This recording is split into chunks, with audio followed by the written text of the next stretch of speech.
Dito sa Papa Dudut Stories, ikaw ay hindi nag-iisa.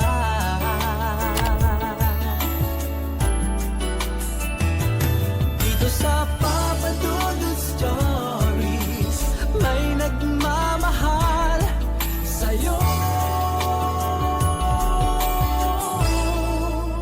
Papa Dudut Stories.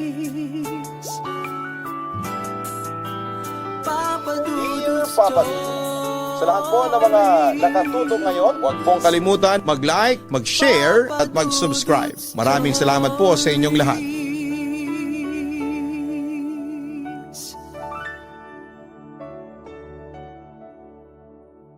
Puppy love ang tawag sa pag-ibig na nararamdaman ng mga kabataan na first time pa lamang umibig.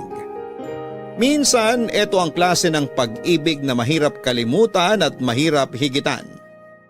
Ganon pa man, puppy love man o true love, isa lang ang maibibigay nitong aral sa taong sumugal sa pag-ibig. Ito ay kung papaano umibig ng buo at totoo. Ngayong araw, tunghayan natin ang bagong kwentong handog ng kabarangay nating si Strelia. Dito lamang sa mga kwento ng pag-ibig, buhay at pag-asa sa nangungunang Barangay Love Stories. Dear Papa Dudut, magandang araw Papa Dudut, ako po si Strelia, ang inyong letter sender ngayong araw. Pero ang nilalaman ng sulat ko para sa inyo ay kwento ng dalawang pinakaimportanteng tao sa buhay ko. Sa nauna ko pong sulat, kwento ni Sol ang ibinahagi ko sa inyo. Sa pagkakataong ito ay kwento naman ng dalagang si Luna ang mapapakinggan ninyo. Pangalawa sa 7 magkakapatid si Luna, Papa Dudut. Nakatira sa squatters area, hindi na siya nakapagtapos ng pag-aaral dahil sa kahirapan. Hanggang elementary lang ang tinapos nito. Na hindi na nga siya nakatungtong ng grade 6 at hanggang grade 5 lamang siya dahil hindi na kayang suportahan ng mga magulang niya ang kanyang pag-aaral. Sa kanyang paglaki, wala siyang ibang ginawa kundi ang tumulong sa mga magulang niya para makaraos ang pamilya nila sa bawat araw. Sa murang edad ay nangalakal na siya noon. Pagsapit ng edad na 15 ay nagtrabaho siya sa gulayan. 19 anyos siya noong may isang kapitbahay ang nagmagandang loob at tinulungan si Luna para makapasok bilang kasambahay sa isang mayamang pamilya. Maganda naman ang naging pakikitungo sa kanya ng mga amo niya. Sa kabila ng pagiging profesional nila at pagkakaroon ng yamang hindi may kakaila ay napaka-humble ng pamilyang pinasukan ni Luna. Sa loob ng pamamahay na yon, doon niya nahanap ang itinuturing niyang best friend, ang anak ng kanyang amo na si Patricia, Papa Dudut.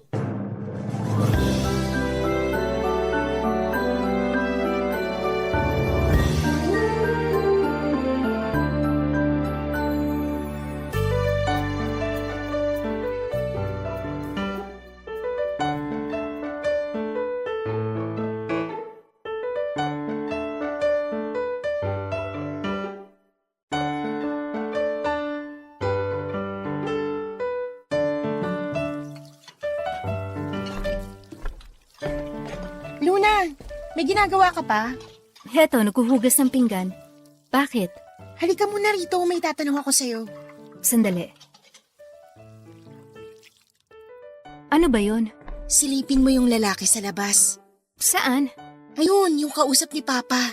Bakit? Sino ba siya? Anak ng kumpare niya. Magkaedad lang yata kami. Anong masasabi mo sa kanya? Gwapo ba? Oo, gwapo naman. Maputi tsaka matangos ang ilong. Manliligaw mo? Hindi. Pero gwapo, di ba? Oo, bagay kayo. Ano sa tingin mo? Babaero ba? Mukhang hindi naman, no? Hindi ko alam eh. Hindi ako marunong magbasa ng tao. Pero kung gwapo, malamang marami rin nagkakandara pa sa kanya. Oo nga, no? May punto ka. Wag na lang pala. Pero kung gusto mo naman siya, magpakilala ka na lang para wala kang pagsisihan sa huli. Sa tingin mo? Oo, wala namang masama kung susubukan mo eh. Kaso nahihiya ako. Gusto mo tulungan kita magpakilala sa kanya? Ngayon na? Oo naman. Ayaw mo ba? Ay, sa susunod na lang. Aalamin ko muna kung may nobya na ba siya para hindi tayo magsayang ng oras. O sige, manmanan mo na lang muna siya at ako maghuhugas na lang muna rito. Sandali lang, dito ka muna. Bakit? Ano pang gagawin natin? Wala naman, samahan mo lang ako rito. Kunwari, nag-uusap tayo para hindi mahalata na pinagmamasdan ko siya. Kapag ako pinagalitan ng mama mo sa tambak na hugasin, ikaw ang isusumbong kong dahilan ah. Nagsisiyesta na yun ngayon. Hayaan mo na siya. Tingnan mo, matika siya no? Matangkad din. Eh, sino mas gwapo? Yan ba o yung dati mong nobyo? Siyempre mas gwapo to. Ikaw ba hindi mo siya natitipuhan? Naku, hindi na ako mag-aasam ng tulad niya. Hindi kami bagay. Hindi ko naman tinatanong kung bagay kayo. Ang gusto kong malaman, kung natitipuhan mo rin ba siya? Siyempre, oo. Babae lang din naman ako na nagkakagusto sa mga gwapo. Pero siyempre, dahil ikaw ang mas may gusto sa kanya, hindi na ako makikipag-unahan pa. Mas may tsansa ka sa kanya kaysa sa akin. May tsansa naman tayong lahat. Malay ba natin kung anong gusto niya? Malabo nang mangyari yan. Yung mga tulad niya, sa panaginip ko na lang mararanasan. Masyado mo namang binababay ang sarili mo. Maganda ka naman eh. At kung ikaw man ang magustuhan niya, walang kaso yun sa akin. Eh bakit sa akin na napunta yung usapan? Hindi ba't ikaw yung naghahanap ng nobyo ngayon? Oo nga pala. Oh, paalis na siya. Sandali lang, maiwan na kita. Makikibalita lang ako kay Papa. Aalamin ko kung anong pangalan niya. O sige, good luck. Papa Dudut mabilis na naging malapit sa isa't isa sina Luna at Patricia dahil hindi nagkakalayo ang edad nilang dalawa. 19 years old si Luna samantalang 23 naman si Patricia. Dahil only child kaya mabilis na nakagaana ng loob ni Patricia si Luna. Hindi rin daw kasi masyadong palabas-labas si Patricia at laging mag-isa lamang siya sa bahay nila. Kaya noong namasukan sa kanila si Luna ay mabilis silang naging magkaibigan. Sa edad nilang yon ay natural lang na naging mapaglaro ang puso nilang pareho. No boyfriend since birth daw si Luna noon at natatakot siyang pumasok sa isang relasyon dahil wala pa siyang karanasan tungkol dito. Noong araw may mangilan-ngilan ng pumoporma kay Luna pero hindi niya sila binibigyan ng atensyon. Lagi kasing bilin sa kanya ng nanay niya na huwag munang makipagrelasyon. Huwag daw niya itong tularan na maagang nag-asawa. Nagkaroon ng maraming anak at ngayon ay naghihirap sa buhay. Ipinangako naman ni Luna sa sarili niya na magpupursige muna siya sa buhay bago niya tupagin ang pag-ibig. Lalo na't bata pa naman siya at marami pa siyang oras para sa mga ganong klase ng bagay. Noong time na yon, ang focus na lang muna ni Luna ay ang makatulong sa kanyang mga magulang na nagagawa niya sa pamamagitan ng pagtatrabaho bilang kasambahay. All around ang trabaho ni Luna, Papa Dudut. Tagalinis, tagaluto, labandera at kung ano-ano pa. Dalawa silang kasambahay sa bahay nila Patricia at kahit na medyo mabigat ang trabaho ay kinakaya niya ito para sa pamilya niya. Mabuti na lang at lagi niyang kasakasama noon si Patricia na kahit papaano ay nakakabawa sa mga pagod niya sa pang-araw-araw.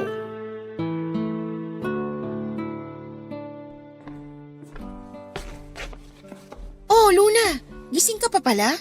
Oo, inihahanda ko lang tong mga rekado para bukas. Anong oras na ba? 11:00 na. Gabi na pala. Kailangan ko nang tapusin to. May bisita yata ang mama mo kaya medyo madaming iluluto bukas. Ah, oo nga. Bibisita rito yung mga amiga niya. Yun nga ang sabi niya. Bakit gising ka pa pala? Hindi ako makatulog eh. Ayaw akong dalawin ng antok. Samahan mo na lang muna ako rito kung gusto mo. May tutulong ba ako? Itong patatas, balatan mo na lang tapos ilagay mo sa tubig. Sige, amin na yan. San kaya pwedeng maglakwatsa bukas? Bakit ka maglalakwatsa? Magkakaroon ng handaan dito sa bahay niyo tapos aalis ka? Ay nako, hindi mo kilala ang mga amiga ni Mama. Tsaka kung napuputaktihin na naman nila ako ng mga tanong tungkol sa dating nobyo ko. Matagal na kayo naghiwalay, di ba? Oo, 2 taon din kami nun. Kung kailan pinakilala ko na siya sa pamilya ko, saka naman kami naghiwalay. Bakit naman? Ano palang dahilan ba't kayo naghiwalay? Nagloko! Talaga? Paano mo naman nalaman? Nahuli ko mismo. Walang yang yun. Naturingan na teacher pero pumapatol sa estudyante. Ang lala naman yan. Mabuti na lang iniwan mo. Oo naman. Anong akala niya? Bibigyan ko siya ng pangalawang pagkakataon? Hindi na. Hindi ako mapagbigay sa mga taong manloloko. Tama nga naman. Eh ikaw, nagkaroon ka na ba ng nobyo? Naku, hindi pa. Ayaw ni nanay. Bakit naman? Pinagbabawalan ka? Hindi naman ako pinagbabawalan. Pero mas gusto niyang wag muna ako makipagrelasyon. Kasi nga, ayaw daw niya ako matulad sa kanya na maaga nagkaroon ng pamilya. Pero, paano kung may manligaw sa'yo? Hindi ko nalang pinapansin. May kapitbahay nga kami noon na nagpakita ng motibo sa akin. Kako sa kanya, wag muna kasi gusto ko munang tulungan ng mga magulang ko. Eh, ano bang tipo mo sa mga lalaki? Hindi naman ako tumitingin sa panlabas na anyo. Basta ba responsable at walang bisyo, pwede na sa akin yun. Siyempre dapat mahal din niya ako. Ako naman, gusto ko yung profesional. Ayoko sa tambay at palamunin. Tapos dapat gwapo rin. At higit sa lahat, tapat. Sigurado naman ako makakahanap ka ng lalaking tulad ng sinasabi mo. Maganda ka naman tsaka mayaman. Pero ang hirap ng makahanap ng tapat ngayon. Halos lahat yata ng lalaki manloloko na eh. Hindi naman lahat. Yung papa mo ba, manloloko? Hindi naman, di ba? O sige, hindi lahat. Pero karamihan manloloko. Kaya nga ayoko rin makipagrelasyon pa eh. Baka masayang lang ang oras ko, lalo na kapag natapat ako sa manloloko. Tama ka dyan sa sinabi mo.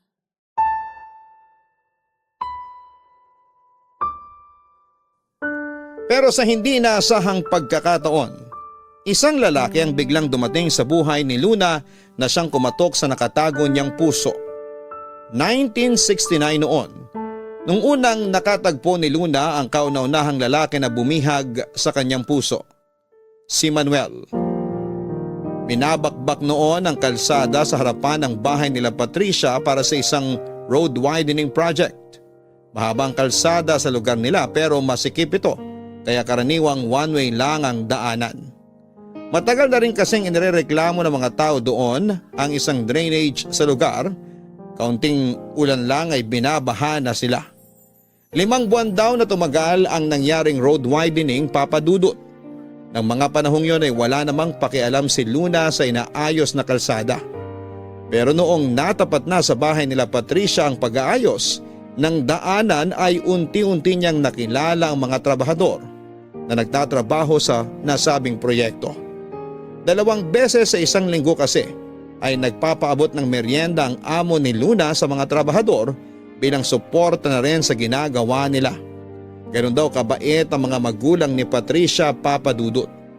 Hanggang may kaya silang itulong ay itinutulong nila. Kay Luna natoka noon ng paggawa ng merienda para sa mga trabahador. Minsan nagdadala siya ng tubig sa kanila at ipinagluluto nila ito ng pagkain bago sila matapos sa ginagawa nila. Doon na po niya unang nasilayan si Manuel.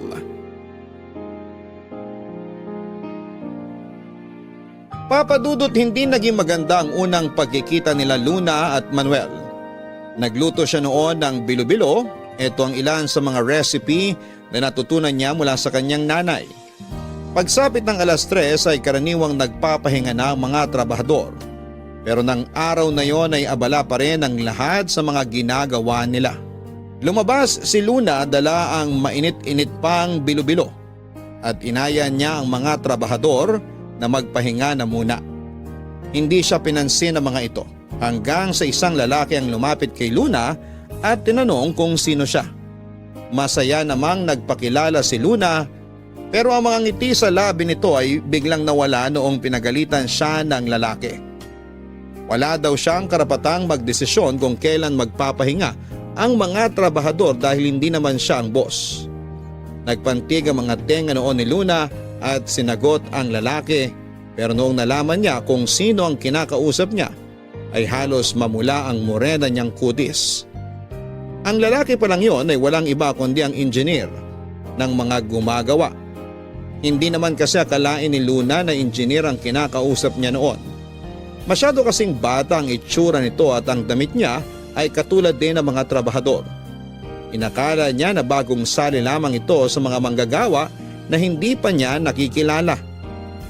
Iniwan na lamang ni Luna ang niluto niyang pagkain sa gilid, sabay takbo pabalik sa bahay. Hiyang-hiya siya noon, Papa Dudut.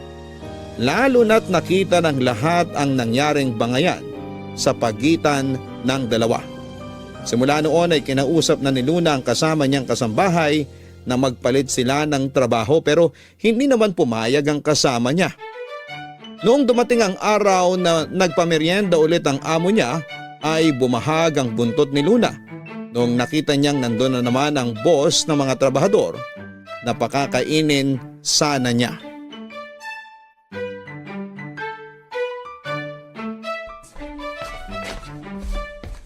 Uy, Patricia. Tapos ka na sa niluluto mo? Oo, tapos na ako. Ano pang inaantay mo? Pakainin mo na yung mga trabahador. Samahan mo ko. Ano? Bakit? Ano ba yung niluto mo? Mabigat ba? Hindi naman, pero nahihiya kasi akong lumabas. Ba't ka naman nahihiya? Basta, samahan mo na ako. Ayoko. Nasa magandang parte na ako nitong binabasa kong libro. Pwede mo namang ituloy yan mamaya eh. Sige na, parang awa mo na, samahan mo na ako. Tingnan mo nga yung itsura mo, para kang batang takot na takot ah. Ano bang meron? Basta, halika na. Saglit lang naman to eh. Sabihin mo muna kung bakit dapat mas maganda yung dahilan mo kaysa dito sa binabasa ko ah. May iniiwasan kasi akong tao sa labas. Nakuha mo na yung interes ko. Sinong tao naman yung iniiwasan mo? Samahan mo ko sa labas para makilala mo. Sabihin mo na. May natitipuhan ka ba sa mga trabahador kaya ka nahihiyang lumabas? Wala ah. Eh bakit kung ganun? Sasamahan lang kita kapag nalaman ko ng rason kung bakit ayaw mo lumabas mag-isa. Nasa labas kasi yung engineer nila. Engineer? Oo. Nakasagutan ko kasi siya nung huli, kaya hanggat maaari, ayoko na magpakita pa sa kanya. Talaga? Ba't kayo nagkasagutan? Mahabang kwento. Sabihin mo na, bahala ka. Hindi kita sasamahan. Patricia naman eh. Nag-aantay ako. Ay, ganito yung nangyari. Inaya ko magmerienda yung mga trabahador kasi nga 3:00 na eh. Ganong oras naman talaga ako nagpapakain. Tapos? Tapos, bigla ko nilapitan ng isang lalaki. Pinagalitan niya ako kasi bakit daw ako nagdedesisyon para sa mga trabahador niya. Anong sinabi mo? Sinungitan ko siya. Sinabi ko sa kanya na dati na ako nagbibigay ng merienda sa kanila. Naisip ko na baka bago lang siya kaya hindi niya ako kilala. Tapos ano nangyari? Tapos nagpakilala siya sa akin. Siya pala yung engineer nila. Nakahanap ka na yata ng katapat mo ah. Sige, sasamahan kita. Talaga, sasamahan mo na ako. Salamat, Patricia. Hiyang-hiya talaga ako nung araw na yun eh. Oo, gusto kong makita tong engineer na tinutukoy mo. Ikaw mag-aabot ha? Doon lang ako sa likod mo. Sige, ako nang bahala sa'yo. Halika na, nasa kusina yung niluto ko. Abot-abot ang pasasalamat ni Luna kay Patricia noon dahil si Patricia ang humarap sa mga trabahador at sa engineer. Banana Q at juice ang inihanda niyang merienda noong araw na yon. Nagulat nga raw si Luna ng mga sandaling yon, Papa Dudut, dahil nung si Patricia na ang humarap sa kanila ay para bang napakabait ng engineer sa kanya. Nakangiti ito at nakipagbiruan pa. Kabaligtaran nito ang nangyari sa kanya na sinungitan siya nito noong una silang nagkita. Masungit, isnabero at istrikto, iyan daw ang unang impresyon ni Luna sa lalaki na kalaunan ay nalaman niyang Manuel ang pangalan mula kay Patricia. Dahil sa naunang nangyari ay hindi na naging maganda ang dugo ni Luna kay Manuel. Ang kinakainis pa niya noon ay araw-araw nang nagpupunta si Manuel sa site para bantayan ang mga trabahador niya na dati ay hindi naman niya ginagawa. Papa Dudut, hindi inaasahan noon ni Luna na magkakagusto si Patricia kay Manuel. Isang beses pa lamang silang nagkita noon pero na-impress na daw kaagad ang dalaga sa kanya. Bilang supportive na kaibigan ay tinulungan ni Luna na mas mapalapit si Patricia kay Manuel. Tinuruan niya si Patricia na magluto ng merienda para kay Manuel at sa mga trabahador nito.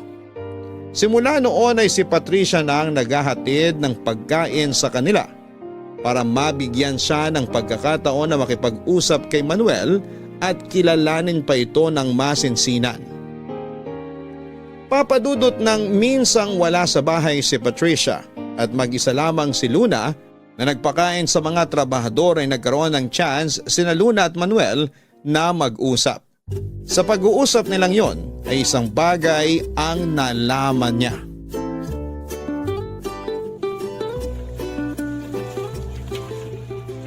Ginoo, mawalang galang na, Ginoo. Magmerienda na po kayo. Mamaya pa sila pwedeng magmerienda. Nakikita mo namang may ginagawa pa sila eh. Baka naman malipasan ng gutom yung mga trabahador mo sa pinagagagawa mo. Kanina pa sila nagtatrabaho ah. Sanay na yung mga yan. May ipinagawang merienda si ma'am para sa inyo. Dapat kapag may grasyang ibinibigay sa inyo, tanggapin nyo kaagad. Maya-maya pang konti.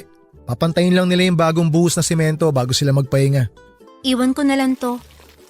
Saan ko pwedeng ilapag? Ano ba yung ginawa mo? Sandwich. Kasya naman siguro to sa inyo. Ilan ba kayo? Sandali, ilan nga ba pumasok ngayon? 1, 2, 4, 6, 8. 8 lahat.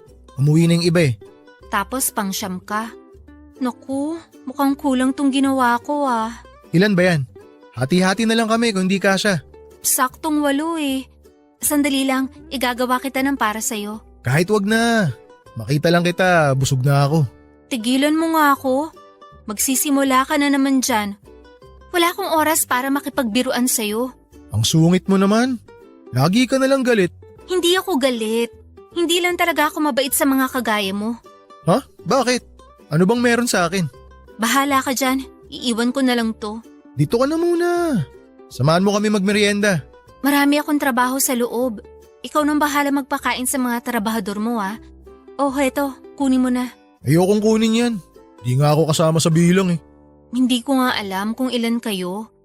8 lang na bilang ko kanina. Kunin mo na to, ihahabol ko na lang yung kulang. Wag na. Pagkakasyahin na lang namin to. Hawakan mo na to na makagawa ko ng bago. Aagawan mo pa yung mga trabahador mo eh. Sila yung pagod. Sila dapat yung kumain.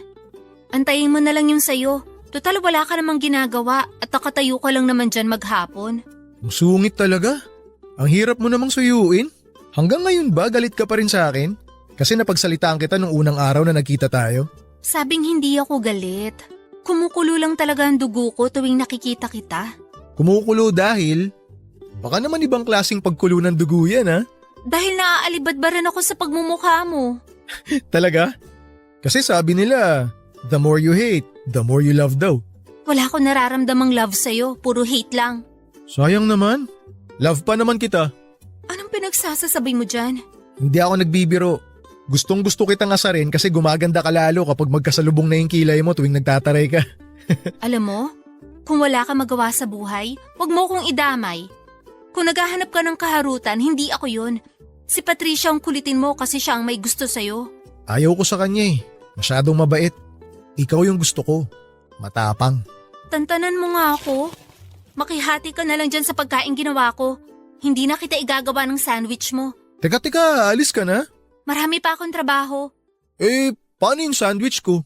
Gumawa ka ng sarili mo. Papa Dudut, nung araw ay hindi raw habulin ang tulad ng mga itsura ni Luna. Morena kasi siya, sobrang payat at buhaghag ang mahaba nitong buhok.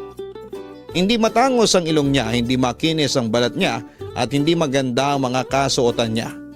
Oo nga't may ilang lalaki nagpaparamdam sa kanya noon, pero ang mga lalaking yon ay mayahalin tulad niya sa parehong estado niya sa buhay. Kaya naman para kay Luna ay hindi ka panipaniwala na magkagusto sa kanya ang isang tulad ni Manuel. Kumpara kay Patricia ay hindi hamak na mas maganda, mayaman at may pinag-aralan ng amo niya kesa sa kanya. Maliit lang din si Manuel Papadudot na sa 5'6" daw ang tangkad nito. May kaitiman din siya dahil babad sa araw pero aminado si Luna na gwapo ito. Maganda kasi ang ngiti niya at parang araw na nagbibigay liwanag sa paligid kapag ipinakita nito ang mga mapuputi niyang ngipin at magkabilang dimples sa pisngi. Kumikislap din ang mga mata nito na halos hindi nakita kapag tumatawa. Pakiramdam noon ni Luna ay pinaglololoko lamang siya ni Manuel. Imposible raw na magkagusto sa kanya ang binata dahil lagi silang nagbabangayan tuwing nag-uusap sila. Kaya kahit noong sabihin sa kanya ni Manuel noon ay hindi ito pinaniwalaan ni Luna, lalo na't alam niyang may gusto sa kanya ang kaibigan niyang si Patricia. Papadudot ang problema raw kay Manuel ay mahilig itong makipagbiruan. Hirap tuloy si Luna na intindihin kung kailan ito nagbibiro at nagsasabi ng katotohanan. Matapos pang ilang beses na pakikipagsalamuha, ang dating impresyon ni Luna sa binata na masungit at isnabero ay napalitan na ng pagiging masiyahin at kengkoy. Hindi naman pala suplado si Manuel. Natsyempohan lang ni Luna ang binata na masama ang timpla ng araw na yon. Dahil nalaman pala niyang papetiks-petiks lang pala ang trabahador nila kaya matagal silang nakakatapos ng trabaho. Simula noon ay binantayan na ni Manuel ang mga trabahador niya at doon lang bumilis ang pag-aayos ng kalsada nila.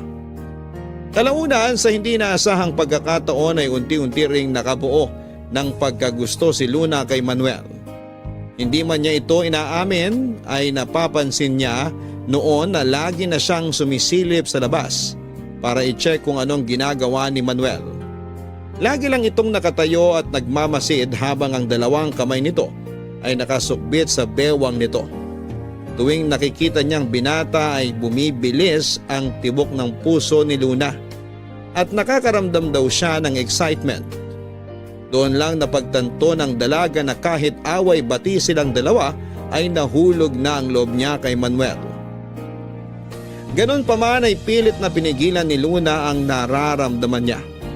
Alam kasi niya na gusto rin ni Patricia si Manuel at ayaw niyang magmukhang mang-aagaw. Isa pa ay mas mahalaga ang pagkakaibigan nila ni Patricia kesa sa nararamdaman niya kay Manuel. Kaya naman minabuti na lamang ni Luna na itago ang nararamdaman niya.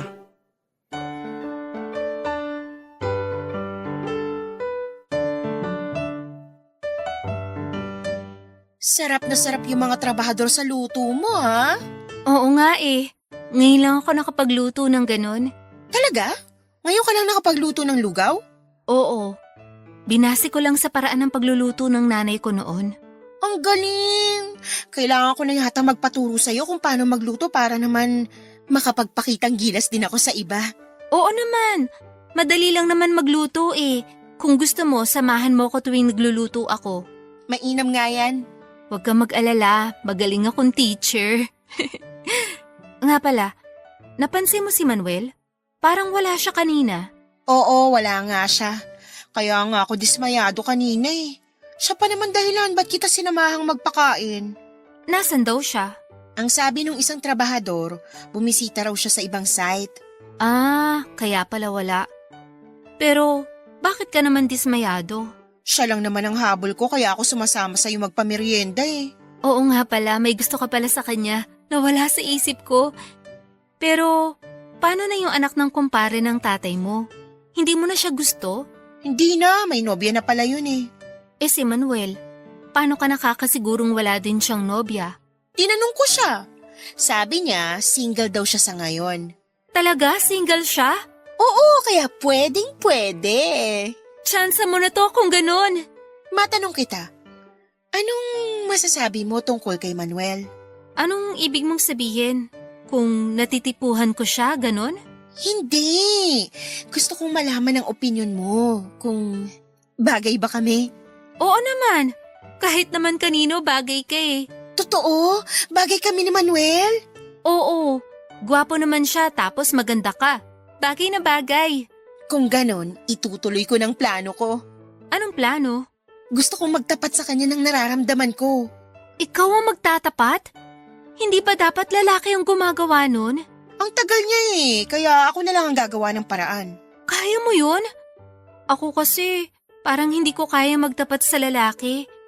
Di ba dapat babae ang nililigawan, hindi babae ang nanliligaw? Hindi naman ako manliligaw. Ipapaalam ko lang sa kanya na may gusto ko tapos siya nang bahalang manligaw sa akin. Sa tingin mo, uubra yun? Hindi natin alam pero bakit hindi natin subukan? Sa bagay, kung babae na nagbigay ng motibo, hindi naman siguro yan palalampasin ng lalaki, no? Tama ka dyan. Kaya kailangan ko maghanda. Kailan ka ba ulit magpapakain sa kanila? Sa makalawa pa, gusto mo ikaw ang magluto ng susunod na merienda nila? Oo ba? Ano bang masarap ihain? Yung madali lang Ako nang bahala mag-isip niyan. Tuturuan kita. Salamat! Hulog ka talaga ng langit.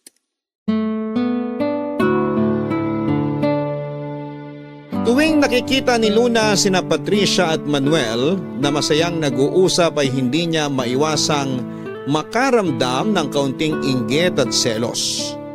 Sobrang friendly raw kasi ni Patricia at bukod sa looks nito ay malakas talaga ang karisma niya sa tao. Sadyang mabait kasi ang puso nito.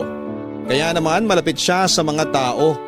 Hindi tulad ni Luna na mailap at iwas makihalubilo. Lagi siyang inuunahan ng hiya na makipagkaibigan at ang tanging paraan niya para makipagkulitan ay ang magsungit. Sa totoo lang ay bagay na bagay daw noon sina Patricia at Manuel, Papa Dudut, dahil pareho sila ng estado sa buhay. Pareho silang may tinapos, may kaya at tiyak na magiging gwapo at magandang magiging anak nila kapag nagkataon. Kahit na may gusto na si Luna sa binata noon ay hindi niya ito binanggit kanino man. Alam kasi niya ang lugar niya at isa pa ay ayaw niyang magalit sa kanya si Patricia kapag nalaman nito ang katotohanan. Malapit nang matapos noon ang trabaho nila Manuel sa kalsada. Inaantay na lamang nilang matuyo ang bagong buhos na semento sa dulo ng kalsada bago nila gawin ang finishing touches. Kaya bago magkahiwalay ay naisip ni Patricia na magtapat na siya ng nararamdaman niya kay Manuel. Sinuportahan naman siya ni Luna at sa katunayan ay sinamahan pa niya ito. Kaso nga lang noong nagtapat si Patricia kay Manuel ay inamin nito ang katotohanan na hindi niya gusto si Patricia.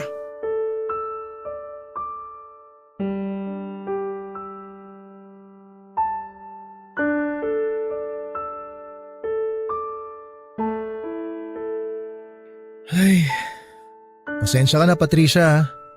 Maganda ka, matalino, mayaman. Pero hindi talaga kita nakikita para maging kasintahan ko eh. Bakit naman? Oo nga, wala ka nang hahanapin pa.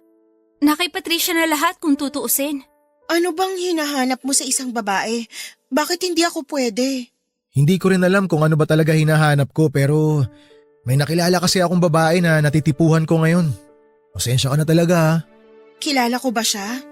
Kung sasabihin ko bang oo, magagalit ka ba? Sino? Sabihin mo kung sino yung babaeng yun para malaman ko kung bakit mas gusto mo siya kaysa sa akin. Ayan, nakatayo sa tabi mo. Sino? Si Luna? Ako? Oo, ikaw Luna. Siya ang gusto ko, Patricia.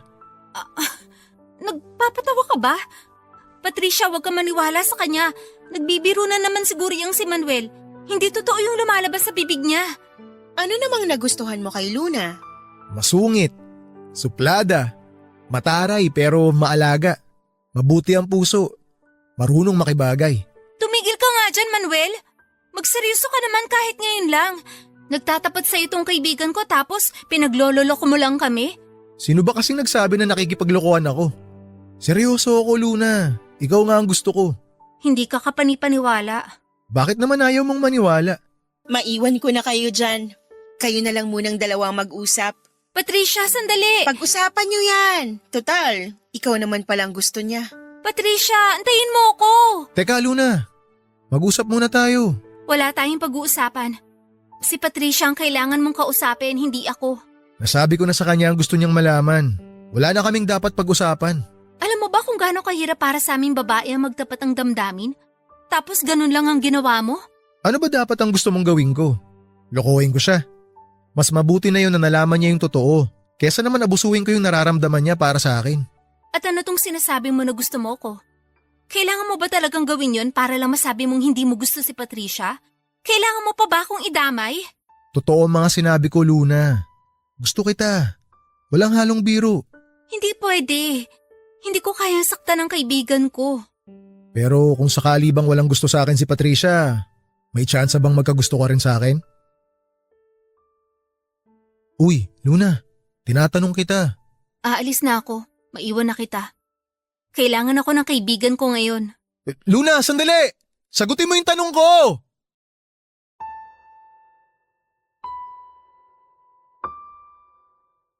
Noong nalaman ni Patricia na si Luna ang gusto ni Manuel ay kapansin-pansin ang paglayo ni Patricia dito. Nagmukmuk siya at umiwas sa dalaga. Dahil sa nangyari na inis si Luna kay Manuel, nagkatotoo na ang kinakatakutan niya at eto ay ang masirang pagkakaibigan nila ni Patricia.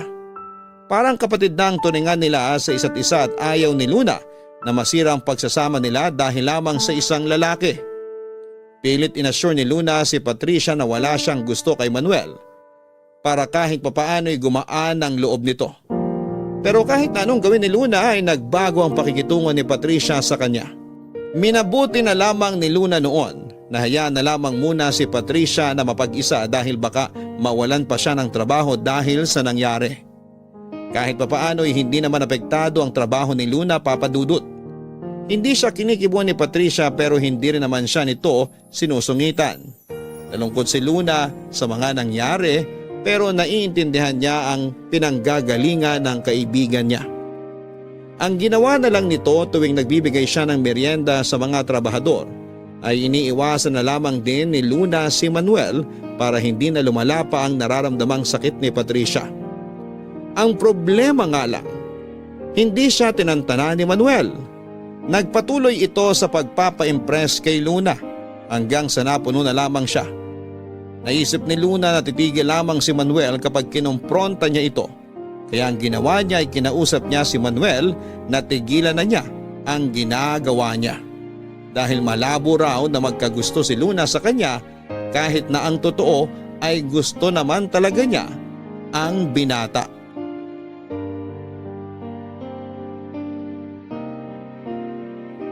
Papadudot inakala ni Luna noon na pagkatapos nitong pagsabihan si Manuel ay titigil na ito pero kabaligtaran ang nangyari. Mas nagpursigi pa nga si Manuel na ligawan si Luna dahil sa ginawa niya. Anito ay kapag daw kaibigan talaga ang turing sa kanya ni Patricia ay hahayaan niya si Luna na sumaya.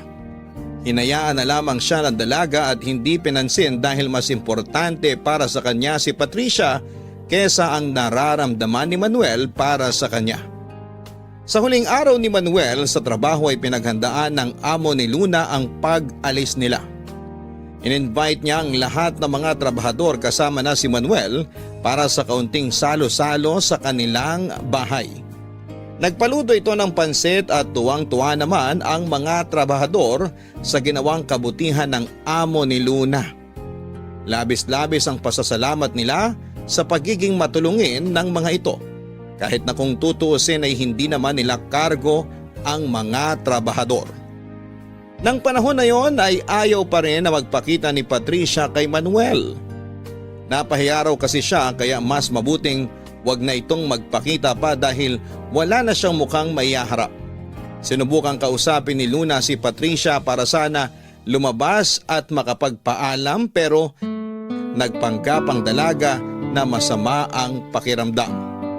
Bago natapos ang pagsasalo-salo ay kinausap ni Manuel si Luna para magpaalam na.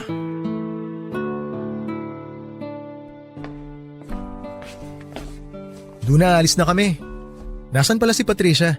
Hindi na siya nagpakita. Hindi pa raw maganda yung pakiramdam niya eh. Ay, iniiwasan pa rin niya siguro ako hanggang ngayon. Tinanggihan mo kasi. Di bale. Hindi niya na ako makikita pa kasi tapos na kami sa trabaho namin. Saan na kayo niyan? May bagong project na kaming sisimulan sa susunod na linggo. Agad-agad? Ang bilis naman. Marami kasing proyekto yung kumpanya namin ngayon. Mabuti naman. Paano ba yan? Wala na akong lulutuan kada linggo. Oo nga no. Ay, mamimiss daw nila yung mga meriendang ginagawa mo. Ganun talaga ang buhay. Walang permanente sa mundo. Luna, may gusto nga pala akong sabihin sa'yo. Ano? Huwag kang magagalit ha. Ano nga yun? Sabi ko huwag ka muna magagalit eh. Susungitan mo na naman kasi ako kapag sinabi ko to. Sige na, sabihin mo na. Hindi ako magsusungit. O eto na. Ang gusto ko lang talagang sabihin, seryoso ako sa mga sinabi ko sa'yo. Gusto talaga kitang ligawan. Manuel, sinabi ko na sa'yo. Hindi pwede. Bakit hindi pwede? Dahil ba kay Patricia? Oo. Alam naman nating pareho na gusto ka niya. Mas lalo lang siya masasaktan kapag nakita niyang nililigawan mo ko.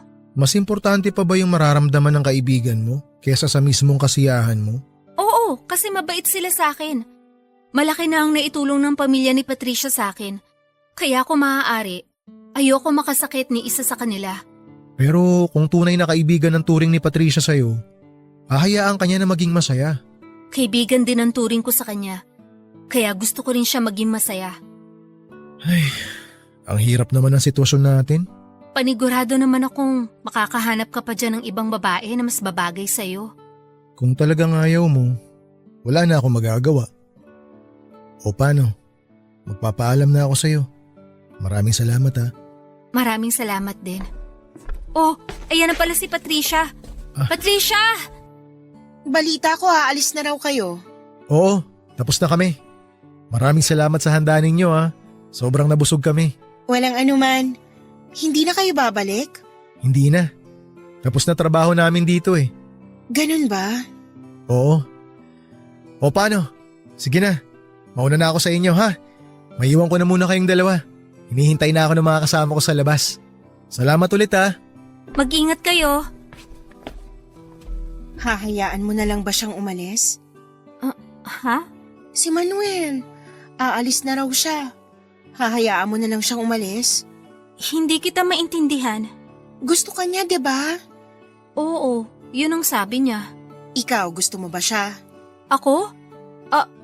Hindi. Wala akong gusto kay Manuel. Huwag mo na akong isipin. Kung gusto mo rin si Manuel, malaya kang magkagusto sa kanya. Hindi kita pipigilan. Pero… Marami pang ibang lalaki dyan. Marami pa akong makikilala na bago.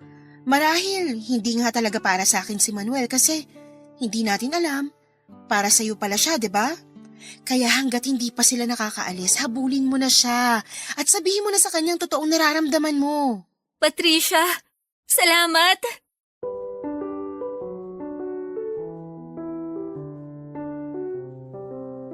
Bago tuluyang makaalis si Manuel ng hapon na yon ay hinabol ni Luna ang binata para sabihin ang magandang balita.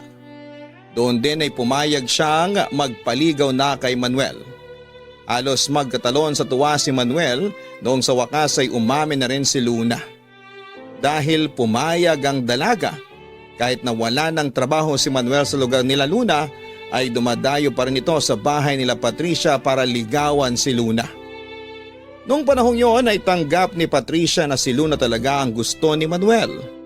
Sa katunayan ay naging supportive pangaraw siya sa dalawa. Maging ang mga magulang ni Patricia ay natuwa noong nalaman nilang may manliligaw na si Luna. Papadudot hindi nagtagal ay sinagot din ni Luna si Manuel. Alam niyang magkaiba ang estado nilang dalawa pero hindi ito naging hadlang sa pagkakaibigan ng binata at dalaga. Para kay Luna, si Manuel daw ang nagsilbing araw niya na siyang nagbigay ng liwanag sa mundo niya na pinapalibutan ng madilim na kahirapan. Salat man siya sa yaman, ang kawalan nito ay pinuna naman ni Manuel ng tunay na pagmamahal. At doon pa lang ay masaya na si Luna. Nung nalaman ng magulang ni Luna na may nobyo na siya ay hindi naman siya pinagbawalan ng mga ito. Pero pinagsabihan siya na mag-ingat lang. Naging masaya ang pagsasama ni Manuel at Luna.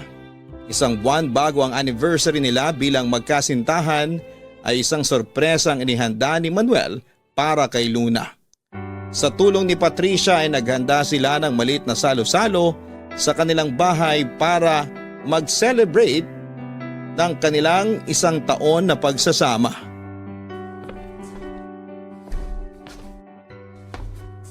Ano ba tong ginagawa niya sa akin? Basta, sumunod ka na lang. Huwag mong tatanggalin yung piring sa mata mo ha. Tulungan mo ko maglakad, baka madapa ako. Hindi ko pa naman nakikitang dinadaanan ko. Malapit na tayo. Ayan, nandito na tayo.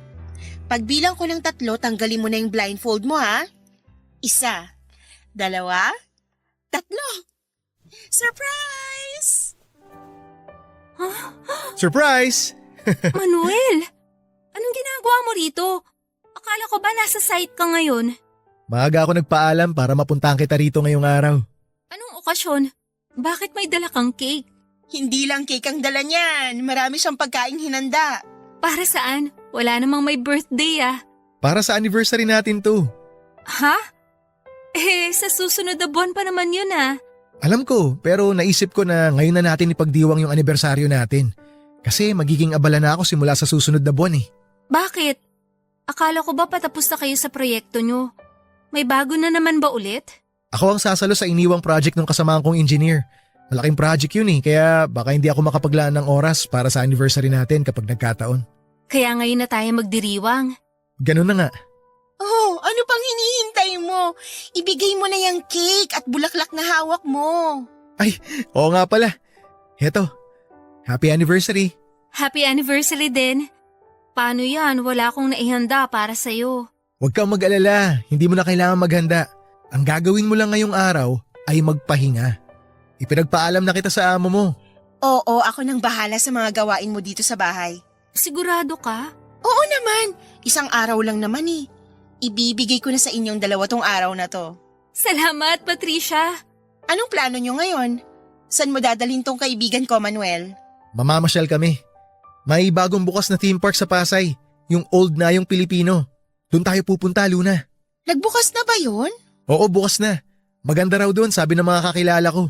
Oh, nakakainggit naman. Gusto ko ring makapunta doon. Gusto mo bang sumama? Mamamasyal na lang ako doon mag-isa. Kayo na lang muna magpunta doon para masolo niyong isa't isa. Oh, ano pa ginagawa mo dyan, Luna? Magbihis ka na. O sige, sandali lang. Magbibihis na ako. Sandali, maiwan muna kita, Manuel. Susundan ko lang yon. Ako mag-aayos sa kanya para maging maganda siya sa araw na to. Sige, dito lang muna ako.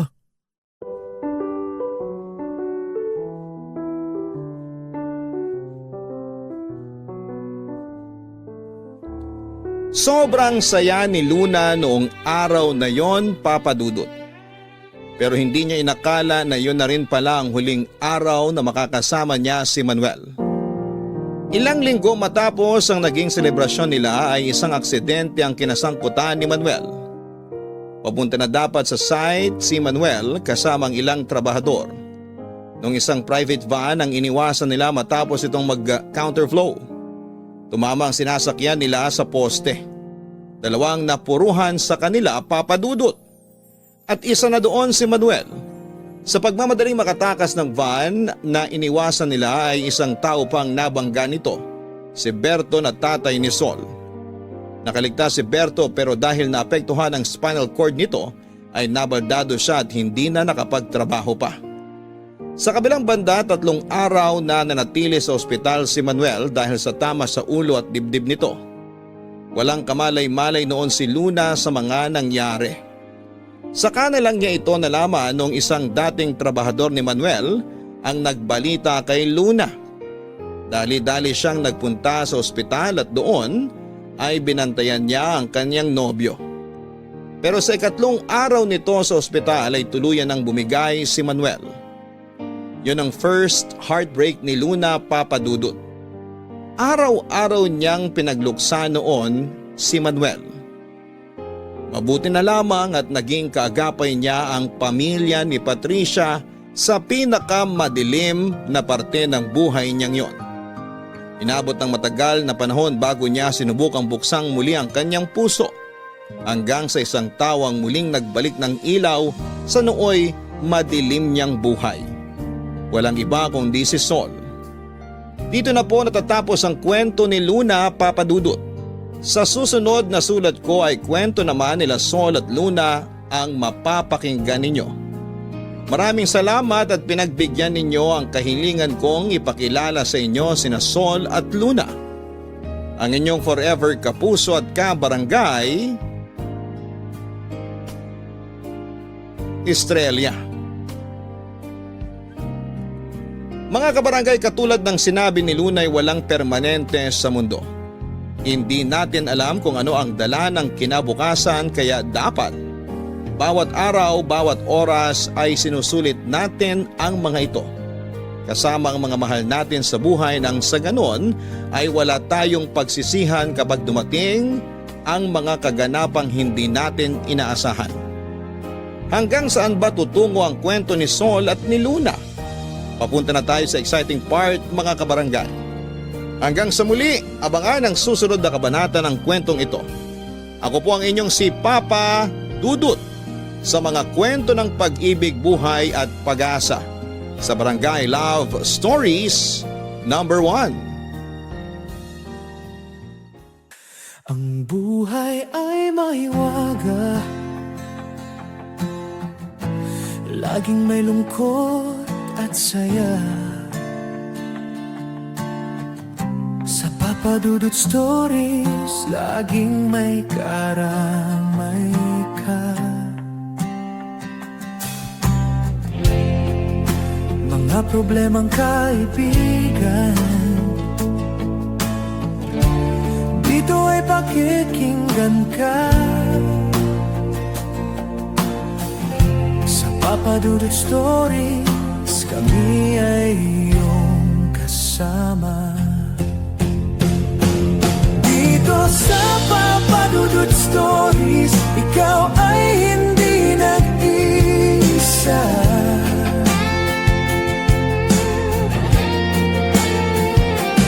Dito sa Papa Dudut Stories, may nagmamahal sa'yo.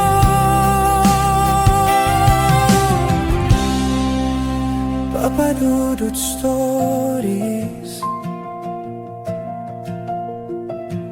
Papa Dudut Stories, Papa Dudut Stories.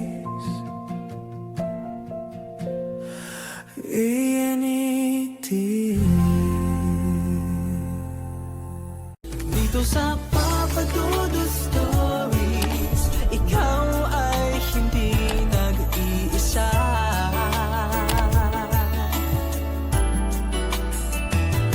Dito sa Papa Dudut Stories, may nagmamahal sa'yo. Papa Dudut Stories, Papa Dudut Papa Dudut. Sa lahat po ng mga nakatutok ngayon, huwag pong kalimutan mag-like, mag-share at mag-subscribe. Maraming salamat po sa inyong lahat.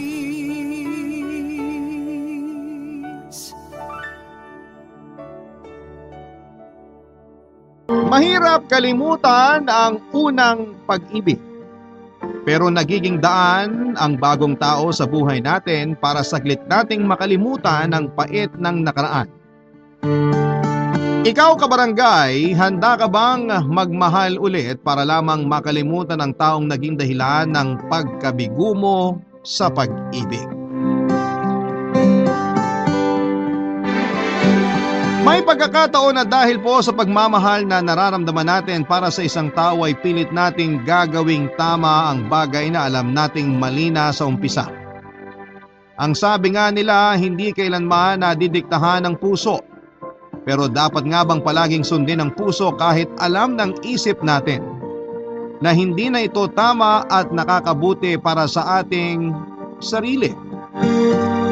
Dear Papa Dudut, tawagin mo na lamang ako sa pangalang Charlene, 29 years old at nagtatrabaho bilang accounting assistant dito sa Novaliches.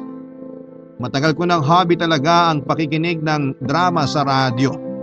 Pero ngayon ko lamang naisipan na magpadala ng sarili kong kwento. Medyo busy kasi akong tao kaya humanap din talaga ako ng oras para masimulan na gawin itong sulat ko. Hayaan niyong simulan ko ang totoong kwento ko sa relasyon namin ng boyfriend ko noon na si Dylan Papadudut. Schoolmate ko siya noong college at sinagot ko ang panliligaw niya sa akin nang sabay kaming makagraduate sa mga kurso namin. Tumagal din noon ng ilang taon ng relasyon namin at kahit may kanya-kanya na kaming trabaho, pinipilit naming magbigay ng oras sa isa't isa, Papadudut.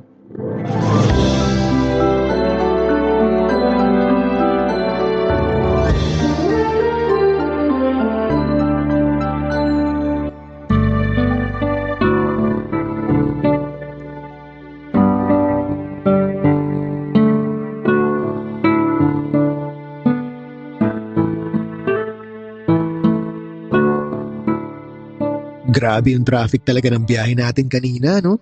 Buti na nga lang sinundong mo ako sa office namin kahit malayo talaga yun mula sa office nyo. Kung nag-commute ako, baka mas late pa ako nakauwi dito sa bahay. Friday naman ngayon, kaya okay lang sa akin na malate nang uwi sa apartment ko. Sayang nga lang hindi tayo nakapag-dinner kanina. Kung hindi tayo naipit sa traffic, baka nakadaan pa tayo dun sa favorite restaurant natin. Kaya nga eh. Tsaka kailangan ko rin makauwi kaagad kasi may mga kailangan pa akong tapusin na trabaho. Uuwi ka na rin pala agad, Han? Oo eh. Kasi 'di ba kung maaalala mo, may tumawag sa akin kanina habang nasa biyahe tayo papunta dito sa bahay niyo. Boss ko 'yun. May pinapahabol siya na financial report na kailangan ko ipasa mamaya. Magtatrabaho ka pa rin kahit gabi na? Oo, Han. Kailangan eh. Ay, nag-text pa naman si Mommy kanina. Sabi niya, nagluto siya ng kare-kare. Paborito mo yun, 'di ba? Talaga nagluto siya? Naku, sayang naman. Paborito ko pa naman 'yun. Pumasok kaya muna tayo sa bahay para makapag-uwi ka sa apartment mo ng pagkain kung talagang hindi ka na pwede magtagal dito. Sa ibang araw na lang siguro, Han. Han, hindi tayo nakapag-dinner kaya alam kong gutom ka na rin. Kung wala ka ng time na mag-dinner kasabay ko, magbaon ka na lang ng niluto ni Mommy para hindi ka na umorder ng pagkain para sa dinner. Ayos lang ako.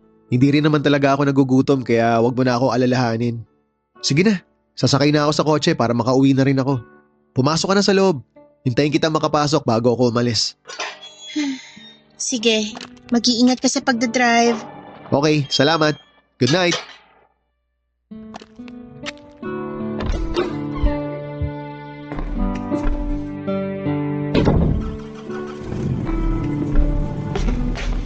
Hinatid ka pala ni Dylan? Opo, Ma, pero umalis na rin po siya kasi may kailangan pa siyang tapusin na report daw para sa trabaho niya. Ni hindi man lang siya pumasok sa loob ng bahay para bumati sa amin ng papa mo. Hindi pa naman ganun kalalim ang gabi. May tatapusin pa nga raw po kasi siyang trabaho. Dahilan niya lang yon, pero ang totoo, hindi niya gusto na nakakausap kami ng papa mo. Ma, hindi naman po sa ganun. Busy lang po talaga si Dylan.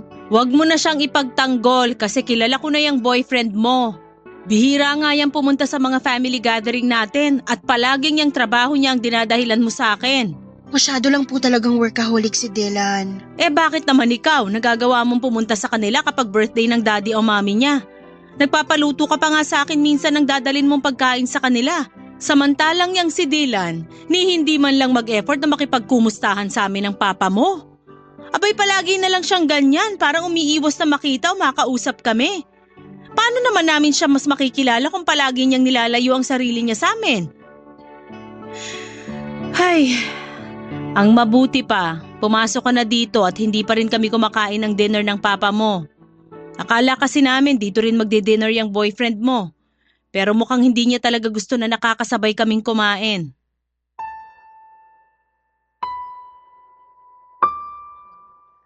Papadudot unang nakilala ng mga magulang ko si Dylan bilang schoolmate ko noon. At kalaunan ay sinabi ko na rin na nanliligaw siya sa akin. Pero kaagad kong sinundan na wala pa akong balak na sagutin si Dylan. Solong anak lamang ako kaya naman alam ko na medyo mataas ang expectation sa akin ng mga magulang ko. Nangako rin ako sa kanila na palagi kong pagbubutihin ang pag-aaral ko at yun naman talaga ang ginawa ko. Kaya kahit gusto ko na talaga si Dylan noong nanliligaw pa lamang siya sa akin noong college ay pilit kong pinigilan ang sarili ko na sagutin kaagad siya. Papadudot nang makagraduate nga kami ni Dylan ay doon na ako naglakas ng loob na sagutin ang panliligaw niya. Lalo na at nakita ko naman ang effort niya para magustuhan ko siya.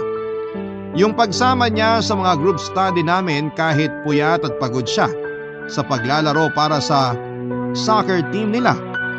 Yung palagi niyang pagte-text at tawag sa akin at ang pinaka-sweet na part ay yung pagsulat niya ng mga tula para sa akin. Mabait din siya at gentleman talaga kaya tuluyan nang nahulog ang loob ko sa kanya, Papa Dudut.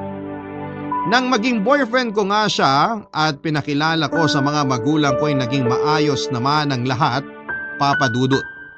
Kaya lang ay hindi siya masyadong nagsasalita nung kinausap siya ni na Papa at Mama.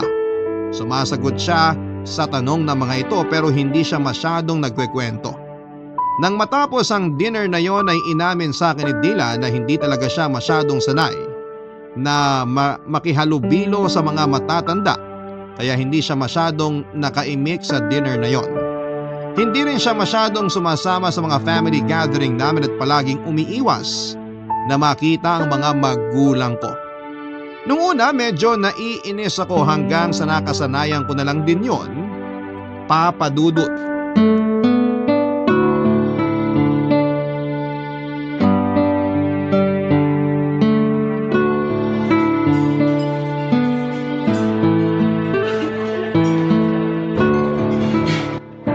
Han, sorry. Ngayon lang ako.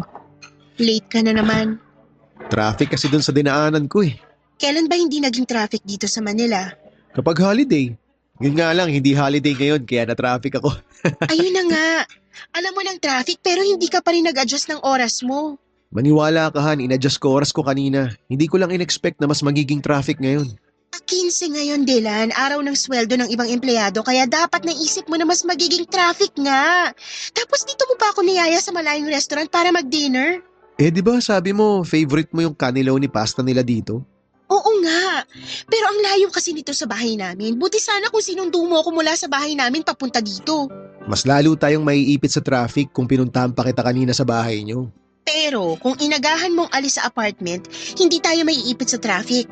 Ang tagal ko kaya naghintay dito sa restaurant. At kung alam ko lang na 30 minutes kang malilate, hindi na lang sana ako umalis ng maaga sa bahay. Han, nagsorry na ako di ba? Ano palang in-order mo? Nagugutom na talaga ako eh. Umorder ako ng buttered shrimp, cannelloni pasta at roasted chicken. Hindi ka umorder ng barbecue o chop suey? Wala ka namang sinabi na umorder ako noon. Nung tumawag ako kanina para itanong kung anong gusto mong pagkain. Pero di ba sinabi ko sa'yo, nakagabi pa ako nagkikrave ng barbecue nila dito sa resto na to? Oo nga, pero hindi mo nga sinabi na umorder noon kanina. Ang sabi mo lang ako nang bahalang umorder ng pagkain natin. Kasi ang akala ko, maaalala mo yung sinabi ko sa'yo kagabi. Han, hindi ko na kasalanan kung hindi ko na maalala yon. Tambak ako ng trabaho kahapon na magkausap tayo sa cellphone. Paano ko pa matatandaan yun? Kung sinabi mo na lang sana kanina na umorder ako ng barbecue chop suey, edi sana wala na tayong pinagtatalunan ngayon. Tsaka Han, pwede mo pa naman yan i-order sa waiter. Sandali nga, tatawagin ko ng waiter para… Hindi na, wag na. Hayaan mo na. Okay na yung mga in-order mo. Baka mas matagalan pa bago tayo makakain pag umorder ka ng panibago. Kesa kumakain na tayo, maghihintay pa tayo na ma-serve yung barbecue. Pagod na ako. Wala na akong patience maghintay. Gusto ko na talagang kumain. Hintayin na lang natin yung pagkain. Ihahatid na rin yun ng waiter. Birthday nga pala ni Mami next week. Sunday yun at alam ko na wala kang pasok sa trabaho. Wala nga akong pasok nun, pero may basketball game kami ng mga pinsan ko tuwing linggo, di ba? Alam mo naman yun. Baka naman pwedeng hindi ka muna pumunta sa basketball game nyo na yun. Hindi pwede. Nakapangako na ako sa kanila eh. Pero, ine-expect na ni Mami na nasa bahay ka sa birthday niya. Darating din kasi nun sina Lola at ibang kamag-anak namin. Yung iba sa kanila, gusto ko rin makilalahan. Han, alam mo naman na introvert ako eh. Hindi ako mahilig makisalamuha sa ibang tao. Hindi ako magaling makipag-usap. Ayoko ng mga ganyan. Introvert, pero pagdating sa barkada at mga pinsan mo, ang taas palagi ng energy mo. Syempre, matagal ko na silang kilala eh. Yung mga kamag-anak mo, hindi ko naman sila kilala. Kaya talagang hindi ako magiging komportable na makasama sila. Huwag mo na akong pilitin na kausapin yung mga yun. Paano mo nga sila makikilala kung hindi ka naman pumupunta sa mga family gathering namin? Pero kapag family mo naman ang may celebration, palagi akong present. Alam mo, Dylan, minsan ang unfair mo na talaga sa akin. Ang unfair na ng ginagawa mo sa relasyon natin. Papa Dudut, totoo nga ang sinasabi nila na hindi mo basta-basta makikilala ang isang tao kapag hindi mo siya nakakasama ng matagal. Dahil noong nililigawan pa lamang ako ni Dylan ay wala siyang ibang pinakita sa akin kung hindi yung magagandang side lamang ng ugali niya. Oo, naging mabait pa rin naman siya sa akin at gentleman noong boyfriend ko na siya. Pero doon na rin nagsimula na mas makilala ko siya. Bukod sa hindi niya pagsama-sama sa akin sa mga family gathering, Papa Dudut, ay isa rin sa mga pinaka na dismaya ako sa ugali niya ay yung pagiging palagi niyang late sa mga date naming dalawa. Hindi siya nauubusan ng dahilan sa tuwing malilate siya ng dating sa usapan namin. Traffic, nasiraan siya ng motor, hindi niya napansin ang oras at kung ano-ano pa. Papa Dudut, dalawang beses pa lamang kaming nagkaroon ng pagkakataon na magregalo sa isa't isa. Yon ay nang niregaluhan ko siya ng relo para lang maging on time siya sa mga date namin. Hindi naman yun palagi nangyayari na late siya pero madalas, as in madalas talaga, Papa Dudut, ay lagi siyang nalilate. Pakiramdam ko noon ay ako lamang ang nag-e-effort sa aming dalawa at dahil alam niya na mas mahaba ang pasensya ko at mabilis akong masuyo. Hindi pwedeng mawawalan kami ng date sa isang buwan nang dahil meron siyang idadahilan na dahilan kung bakit siya nalilate. Pakiramdam ko ay lagi ako nagpaparaya sa kanya, Papa Dudut, ng mga panahong yon. Barangay Love Stories. Barangay Love Stories. Papa Dudut, kahit gaano kahaba ang pasensya ng isang tao ay may limitasyon din ang lahat. Pati na minsan ang pagmamahal at nararamdaman natin. Hindi ka agad nauubos at nawawala ang pagmamahal pero Papa Dudut, marunong talagang mapagod ang puso natin. Lalo na kung paulit-ulit na lamang tayong nasasaktan at nagiging kawawa sa isang relasyon. Dahil kahit gaanong pagmamahal ang meron tayo ay talagang nakakapagod kapag ikaw lang ang nag-i-effort.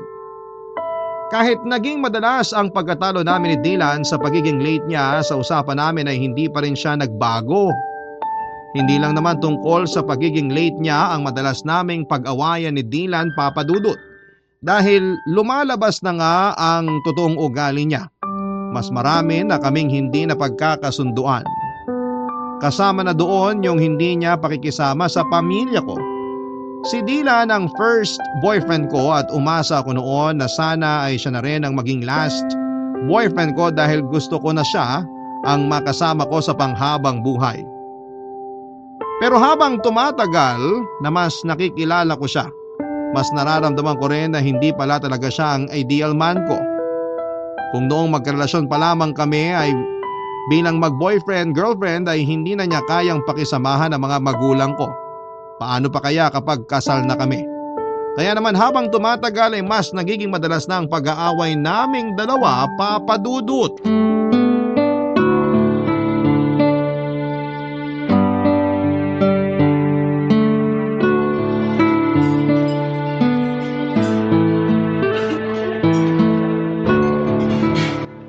Han, sorry. Ngayon lang ako. Late ka na naman. Traffic kasi dun sa dinaanan ko eh. Kailan ba hindi naging traffic dito sa Manila? Kapag holiday. Yun nga lang, hindi holiday ngayon kaya na-traffic ako. Ayun na nga. Alam mo ng traffic pero hindi ka pa rin nag-adjust ng oras mo. Maniwala ka Han, in-adjust ko oras ko kanina. Hindi ko lang in-expect na mas magiging traffic ngayon. 15 ngayon, Dylan. Araw ng sweldo ng ibang empleyado kaya dapat naisip mo na mas magiging traffic nga.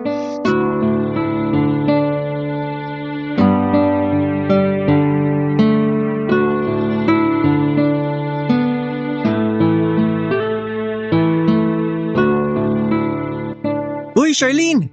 Buti na abutan pa kita dito sa pantry. Pasabay akong kumain ha. Sige lang. Mahaba pa naman ang oras ng lunch break ko. Late ka na nga rin palang nakapag-lunch break kanina. Grabe kasi mga pinagawa sa atin kanina. Tinambakan talaga tayo ng trabaho. Ganun talaga kapag ganitong huling linggo na ng buwan, ang daming report at deadline na dapat ayusin. Ang lalim ng buntong hininga mo ah. Parang wala nang kinalaman sa trabaho. Aba, hindi sumagot. Ibig sabihin tama ako. Tama na ano? Tama ako na hindi tungkol sa trabahong malalim na buntong hininga mo. Ay, oo. Kasi sanay naman na ako sa tambak na trabaho sa opisina natin. Gusto mo bang hulaan kong totoong dahilan? O magkakwento ka na lang? Gio, isa lang naman ang dahilan kung bakit ako bumubuntong hininga ng ganito kalalim. Ang boyfriend mong si Dylan at wala nang iba. Tama ako, di ba? Oo, Nag-away kayo? nag-away na naman kaming dalawa. Alam mo, minsan nga, mas nakakapagtaka kapag hindi kami nag-aaway. Kasi parang routine na ng relasyon namin ang pagtalunan ultimong tungkol sa napakaliit na bagay lang, paulit-ulit na maliit na bagay. Baka naman kasi kulang lang kayo sa communication. Araw-araw naman kami nag-uusap. Ano pang kulang doon? Iba naman kasing communication yung sinasabi ko. Hindi to basta usap. Dapat kapag nag-uusap kayo, sinusubukan nyo ring intindihin ng isa't isa at pag-usapan ng mga issue na meron kayo. Para naman saan? Para mag-away lang ulit kami? Para maintindihan nyo kung ano bang punot dulo ng palagi nyo pinag-aawayan. Ang sabi mo nga kanina, di ba? Halos paulit-ulit lang yung dahilan. Kaya bakit hindi nyo pag-usapan ng maayos? Kasi hindi rin naman siya marunong mag-adjust sa issue ng relasyon namin. Gusto niya na palaging siya yung nasusunod at nagkokontrol sa relasyon naming dalawa. Baka naman kasi sinanay mo na maging ganun siya sa relasyon nyo. Hindi ko alam. Pero siguro nga kasi ayoko talaga nang nakikipag-away ng matagal.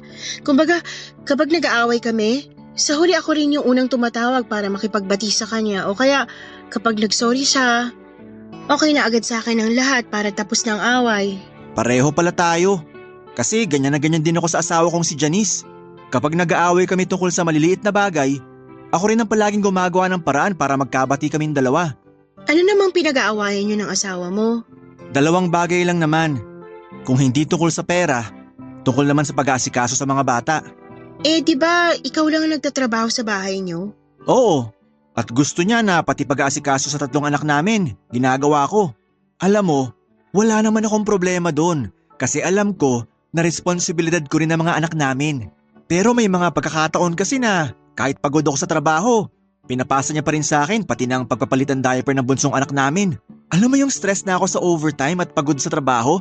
Tapos aabutan kong makalat ang bahay namin, maingay ang mga bata at wala pang lutong pagkain para sa hapunan. Grabe, nangyari lahat yun? Oo, muntik na nga akong sumabog ng gabi na yun eh. Ang ibig kong sabihin, yung galit ko. Pero ayun, nakontrol ko naman kahit paano. Nag-away kami, pero kagaya ng sabi ko kanina, ako rin ang palagi nakikipag-ayos. Ako nagsusorry at ang ending nun, ako pa rin ang kikilos para sa mga gawaing bahay na hindi niya nagawa. Nakakapagod pero wala eh. Kasi mahal natin sila, kaya hindi natin sila kayang tiisin.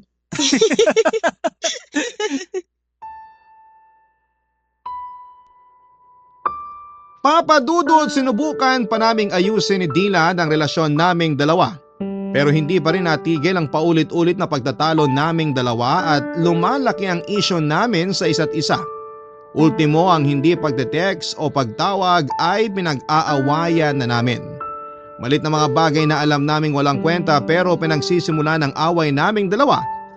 At sa mga oras na nag-aaway kami, ang kaibigan at katrabaho kong si Gio ang naging madalas na kausap ko tungkol sa magulong relasyon namin ni Dylan.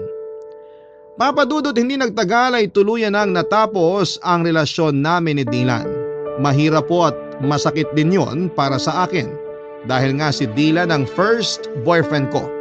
Noon pa lang ay marami na akong plano para sa aming dalawa. Mga plano na akala ko ay sabay naming tutuparin. Pero may mga bagay na hindi natin pwedeng ipilit lalo na kapag pareho na kayong nagkakasakitan. Hindi man ang pisikal, pero iba kasi kapag paulit-ulit na tayong nasasaktan ng emosyonal.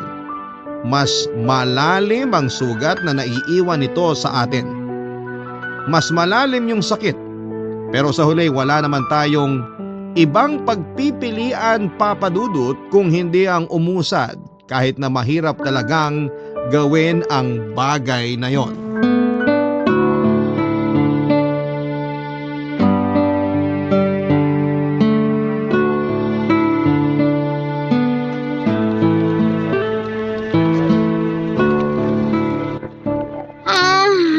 Ay, sa wakas, lunch break na rin. At wala tayong overtime ngayon, pati na mamaya pagkatapos ng shift natin. Grabe naman kasi yung mga pinatrabaho sa atin ng manager natin. Parang pang 3 buwan. Sanay kasi sila na tinatambakan tayo ng trabaho. Kahit pwede naman nilang ipagawa sa atin yun ng mas maaga para hindi tayo masyadong naghahabol kapag malapit ng deadline. Masyado kasi silang petik sa mga trabaho na naka-assign sa kanila. At sanay na tinatambakan tayo. Kaya palaging tayo ang nahihirapan sa huli. Ang mahalaga ngayon, natapos natin lahat ng pinapagawa nila sa atin, kaya deserve natin ang masarap na pagkain para sa lunch. Ay sis, tama ka dyan. Saan mo pala gusto mag-lunch ngayon? Charlene, lunch break mo na rin ba? Oo, sakto nga ang daan mo dito sa station namin. Narinig mo yata na kumakalam ng sikmura ako. Parang gano'n na nga. Saan mo ba gusto mag-lunch? Treat ko. Ikaw nang bahala kasi ikaw naman manlilibre eh. Ay, sana all nililibre ng pagkain. Gusto mo bang sumama, Divine? Pwede naman. Naku, hindi na. Baka makaistorbo pa ako sa inyo. Sige, ikaw ang bahala. Charlene, hintayin na lang kita sa kotse para sa labas na lang tayo mag-lunch. Mahaba pa naman ang lunch break natin. Okay, sige. Susunod na rin ako kaagad doon. Charlene, may gusto ka bang sabihin sa akin? Ano namang sasabihin ko sa'yo? Sus, kunwari pa to. Alam mo naman ang tinutukoy ko. Ay, mali pala.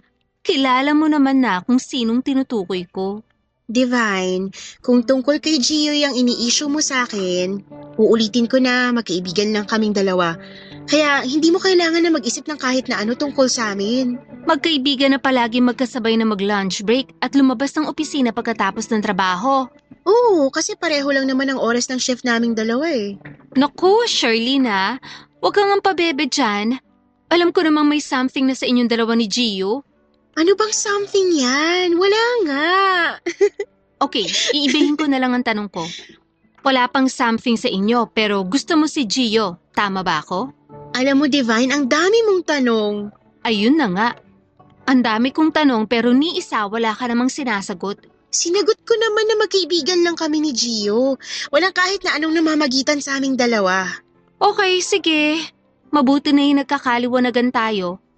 Kasi ipapaalala ko lang na pamilyadong tao yung si Gio. At maraming kaibigan dito sa opisina ang asawa niya. Kasi dati rin yung nagtatrabaho dito. Alam ko naman yon, pati na ang limitasyon ko. Good! Kaibigan mo ko. At ayoko lang talaga na magkaroon ka ng problema dito sa opisina. Alam ko na hindi madali ang naging breakup niyo ni Dylan. Pero wag mo rin madaliin ang process ng pag-move on mo. Hindi mo kailangan gumamit ng ibang tao para makapag-move on ka na kaagad. Papa Dudut, isa sa mga dahilan kung bakit nakausad kaagad ako ay dahil sa presensya ni Gio. Sa kanya talaga ako mas madalas na nagkukwento ng mga panahong yon na hindi na okay ang relasyon namin ni Dylan. Alam ni Gio kung paano ko pinilit na ayusin ang relasyon namin ng ex-boyfriend ko. Siya ang naging tagapakinig at tagapagpayo ko noon. Kaya naman hindi imposible na mahulog ang loob ko sa kanya. Papa Dudut, lilinawin ko lang ha, na hindi si Gio ang dahilan kung bakit natapos ang relasyon namin ni Dylan. Sadyang hindi na lang talaga kami nagkakasundo. Kumbagay wala na talagang patutunguhan ang relasyon naming dalawa. Pero si Gio nga ang dahilan kung bakit nakapagsimula na akong makausad mula sa natapos naming kwento ni Dylan. Ayun nga lang ay hindi ko maamin kahit sa kanino man sa opisina namin ang tungkol sa amin ni Gio dahil kasal siya at may anak na siya. Kaya nung una ay nakontento na talaga ako sa mabuting pagkakaibigan na meron kaming dalawa ni Gio. Papa Dudut. Barangay Love Stories. Barangay Love Stories.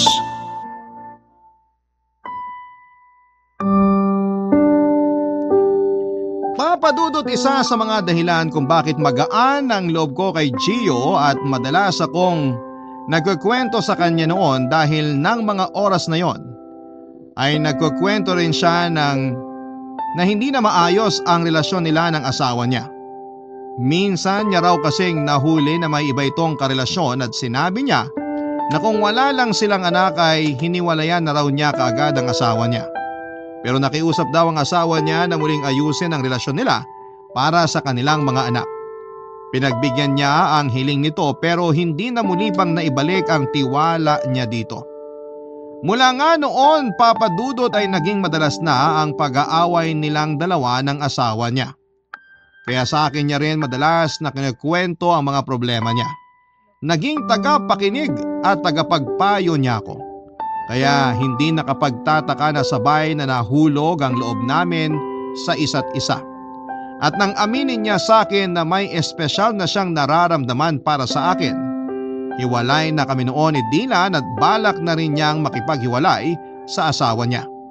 Pero dahil nga sa anak nila ay hindi niya yon kaagad nagawa, kaya nagsimula ang isang maling relasyon sa aming dalawa. Dati rin palang nagtatrabaho ang asawa ni Gio sa kumpanya namin kaya maraming nakakakilala dito. At nang tuluyan ng tapusin ni Gio ang relasyon nila ng asawa niyang si Janice, ay kaagad na kumalat ang balitang yon sa opisina kasunod ang usap-usapan at mga parinig sa akin ng mga katrabaho ko na isa raw akong kabit, Papa Dudut.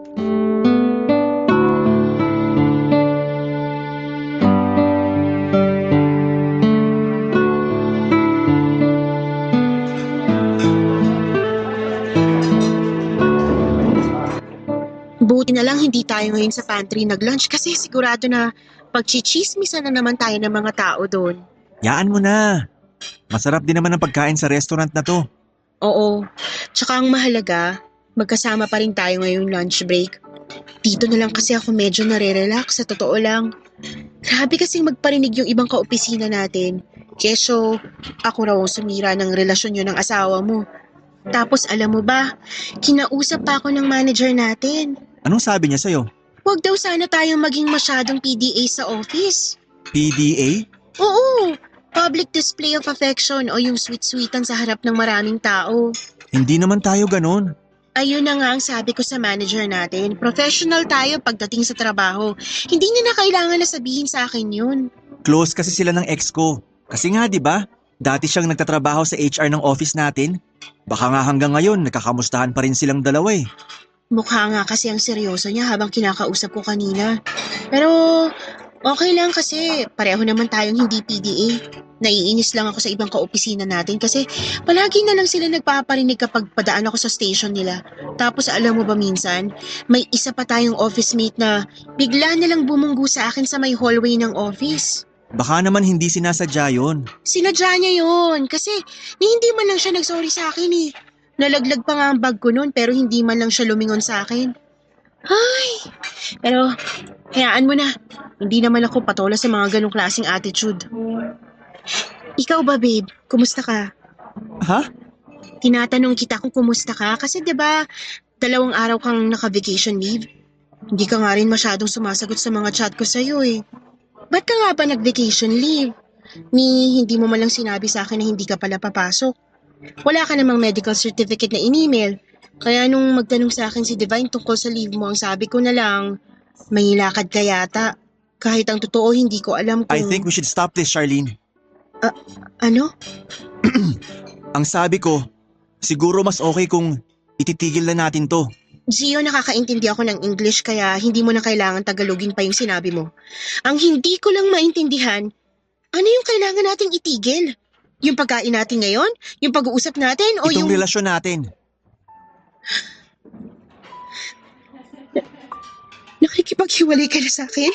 Charlene, hindi din madali sa akin to pero... Hindi pala madali sa'yo. Eh di sana naisip mo rin na mas lalong hindi madali sa akin ang pumasok sa relasyon na to. Hindi madali para sa akin na paulit-ulit na tawagan tawagin akong kabit ng ibang tao. Na marinig na isa akong homewrecker kahit ang totoo, siraan na ang relasyon niyo bago pa ako pumasok sa eksena ng buhay niyo. Pero nilunok ko ang lahat ng hirap na yun, Gio. Nilunok ko kasi minahal kita. Tapos ano? Tapos ganito na bigla mo nalang ibabasura lahat ng effort ko? Hindi ko naman binabasura kung ano man ang meron sa ating dalawa. Maniwala ka sa akin. Nahihirapan din talaga ako. Pero kasi, masyado na akong iniipit ni Janice. Ni ayaw niyang ipakita sa akin ng mga anak namin mula nung maghiwalay kami. Pati yung parents ko, inaaway na ako. Lahat sila, pinagtutulungan ako dahil lang sa nakipaghiwalay ako kay Janice.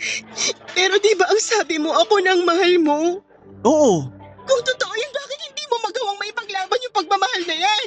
kasi nga mahirap yung sitwasyon nating dalawa. Sa'yo na nang galing, di ba? Pinagtutulungan ka ng mga kaopisina natin. At ganun din ang ginagawa sa akin ng pamilya ko. Kaya alam ko na parehong matatahimik ang buhay natin sa oras na magawa na nating itama ang lahat.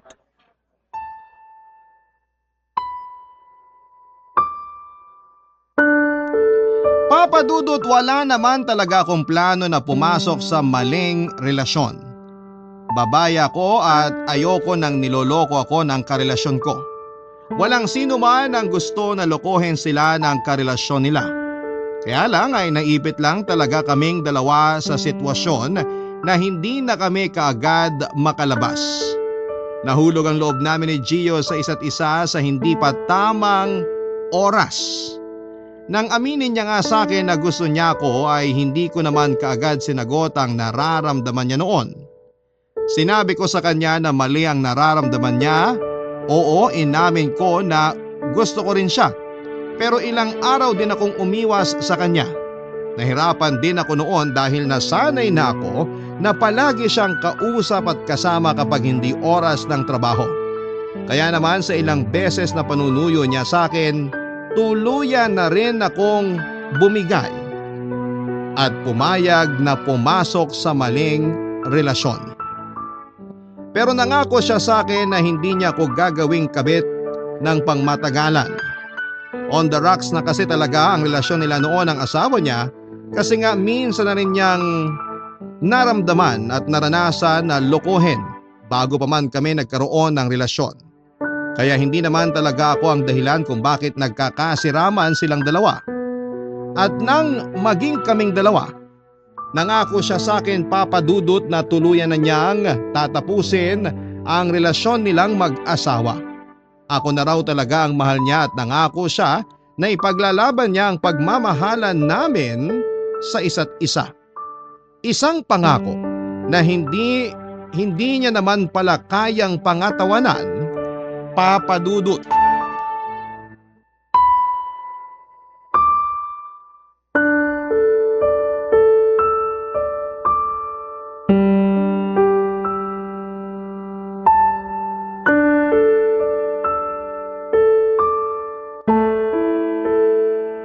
Sigurado ka bang magre-resign ka na talaga, Charlene? Oo. Nakapagpasa na rin ako ng resignation letter ko ng isang araw. Tinanggap naman kaagad ng manager natin kasi nga syempre, kaibigan yun ng ex, ng asawa ni Gio. Kaya pala parang ang saya ng mood niya sa office kanina.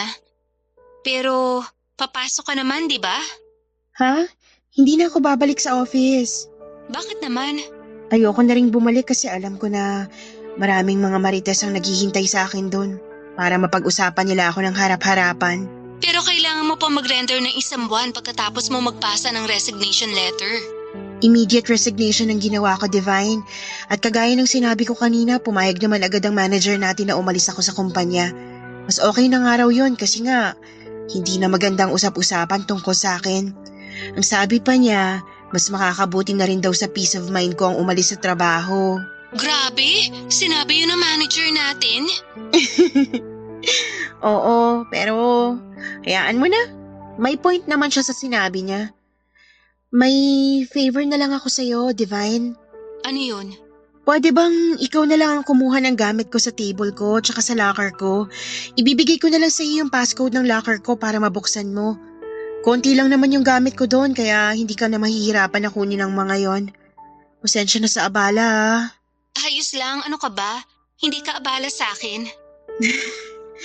Thank you. Wala yun. Pero may tanong ako. Kumusta ka na ba? Ayos lang. Ayos lang naman ako. Sigurado ka?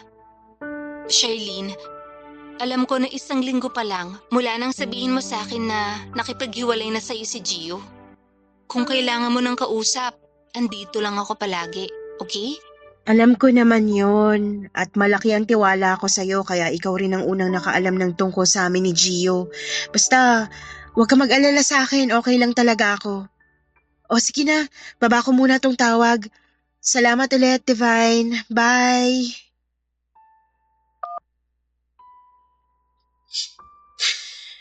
Ayos lang ako. Ayos lang talaga ako. Charlene, anak? Gising ka pa ba? Opo, Ma. Gising pa po ako. Gumawa kasi ko ng mainit na tsaa. Nagbabaka sakali lang ako nagising ka pa kaya dinala na rin kita. Eto oh.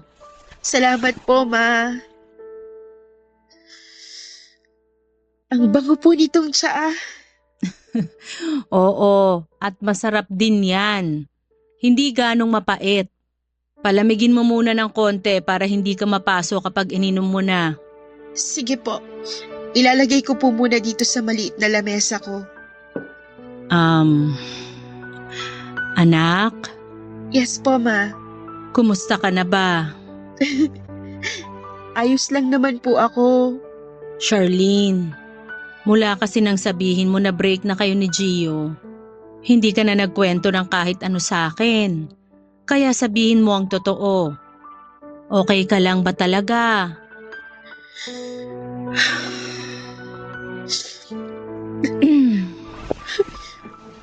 Hahawakan ko ang kamay mo para maramdaman mo na okay lang ang umiyak.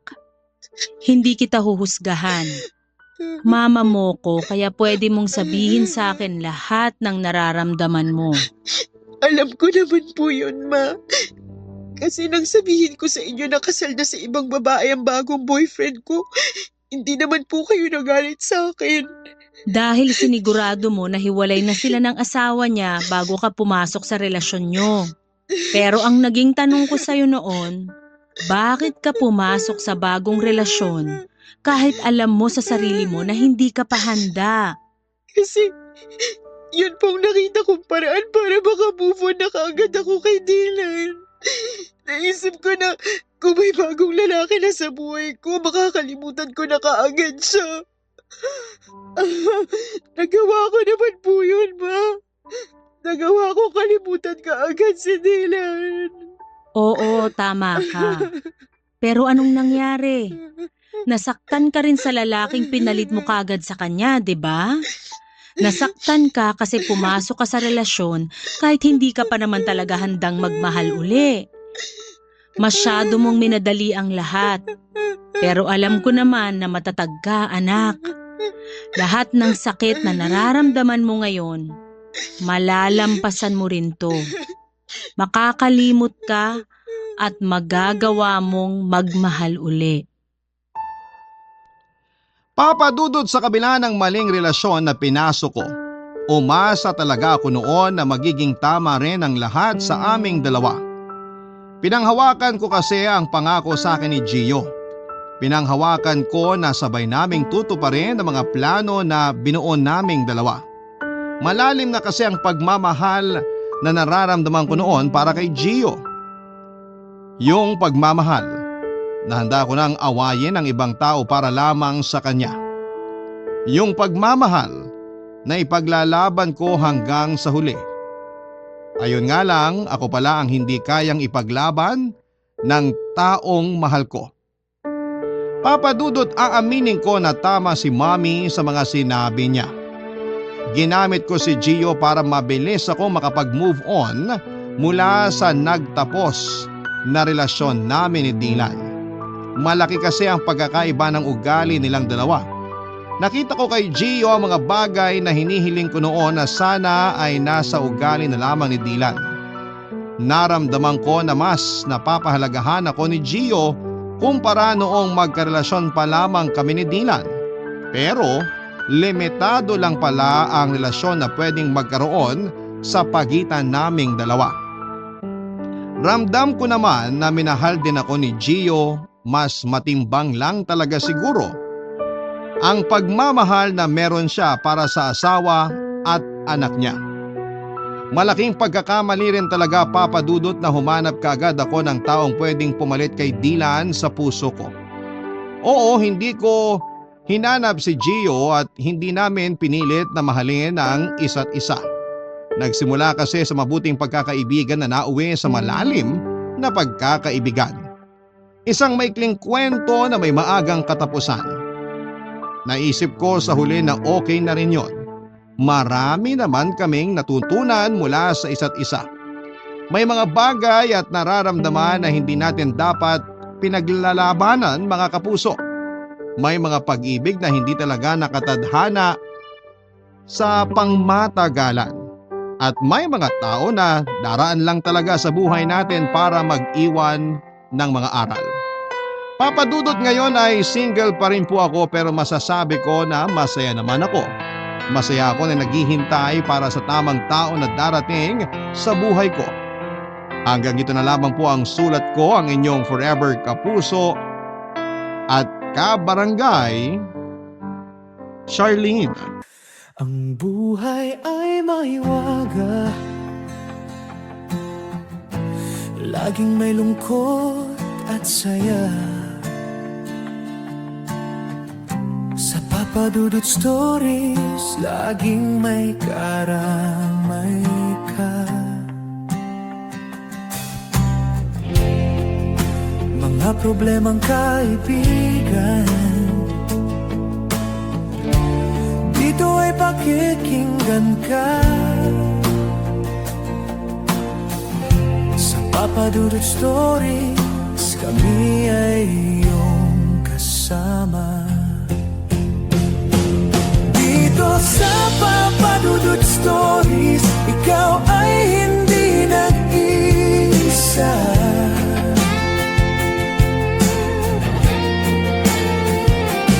Dito sa Papa Dudut Stories, may nagmamahal sa'yo.